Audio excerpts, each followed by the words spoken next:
South Africa, Nigeria, Morocco, and Zambia. These are the four representatives for Africa at the 2023 FIFA Women's World Cup. So we'll be talking about how these countries have been preparing for the World Cup. Hello and welcome to African football. My name is Dennis Kofi. So, as I mentioned, these four countries have been preparing for the 2023 Women's World Cup. It will be kickstarting in July this year, 2023. So, we're waiting for how the African representatives will represent us. But they've been preparing for the World Cup with some friendly games. So, let's start with South Africa. They played just one friendly game. That was against Zambia. They lost by 3 goals to 2. Unfortunately for them, they went down in the game actually by 3 goals to 0 in the first half until goals from Hilda Magai. If you remember her, she scored the brace in the Women's AFCON final. And then also Jermaine Sepepesu getting the second goal for South Africa. So they lost against Serbia, but it was good preparation for them given the fact that they're in group with that is Sweden, Argentina, and then Italy. 2 of them being European sides and then one other being a South American team. So it's good preparation for the Banana as they prepare for the 2023 Women's World Cup. Another team who played the friendly games is Zambia. So they played a double-header friendly game with South Korea. South Korea will also be playing at the World Cup. So yes, they are very competitive on the side. They played double-header against South Korea and Zambia. They are in group with, that is Japan, also in group with Costa Rica, and then in group with Spain. So I think South Korea tackles the Japanese test. Yes, they do tackle the Japanese test for the Zambian national team. But in my case, they actually lost that game by 10 goals to 2.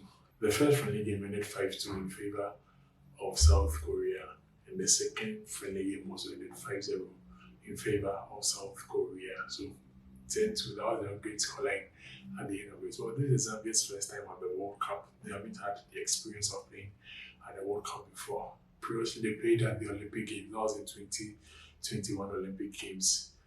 They went out of their group with just a single point. They lost their first game 10-3 to the Netherlands, but then they did well in their subsequent games. 4-4, they played against China and then 1-0 loss against Brazil. So they are known to actually warm themselves into competitions. It's good that they have faced this 10 test from South Korea, losing 10-2 on aggregate in 2 games.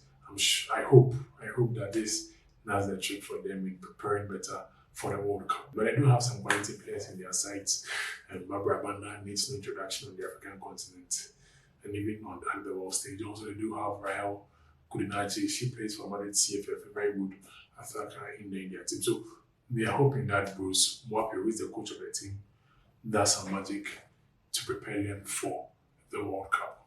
And one team who have actually been struggling in their friendlies is Morocco. So they played 2 friendlies. They played one against Czech Republic. They lost by 2 goals to 0. Played another friendly also against Ireland, and they lost that one also by 1 goal to 0. So Morocco have really had it difficult in their friendly games. It's actually the first time they're playing any other international women's competition. So it's good for first time experience, but hopefully they can live up to expectations they built from the Africa Cup of Nations, where they dominated right from the group stages and went all the way to the final until they lost to South Africa. But they've had it very difficult in the friendly games. Even before these friendly games, they lost to Canada 4-0, they lost to Ireland 4-0, they lost to a couple of other teams also. And I hope the coach, Pedro Reynolds, who is actually very experienced in women's football, former coach of Olympic Lyonnais, can work around the team to make sure that she gets the team to play the kind of football we saw them play during the Women's Africa Cup of Nations. Then to Nigeria, they have had a good, they've had a good in this friendly games. Their first friendly match, they won by 2 goals to 1 against Haiti. And then the second one they played, they won by 3 goals to 0 against the New Zealand. And I think this is the kind of confidence you want going into the World Cup, given that Nigeria are in what I would say the toughest group of the World Cup. They're in group with, that is Ireland, also in group with Canada, then also in group with Australia. So it doesn't get any easier for the Nigerian national team. So they needed to go all out with full in full confidence. And I think they did just that in the friendly games. And it's good to see that in all these games they're able to deliver even without Masisa Tosola coming on the scoreline. So it's good to see Nigeria to be able to deliver without her. We saw at the AFCON, they lost her in their very first game against South Africa, and they kind of struggled to live up to expectations in the AFCON this round.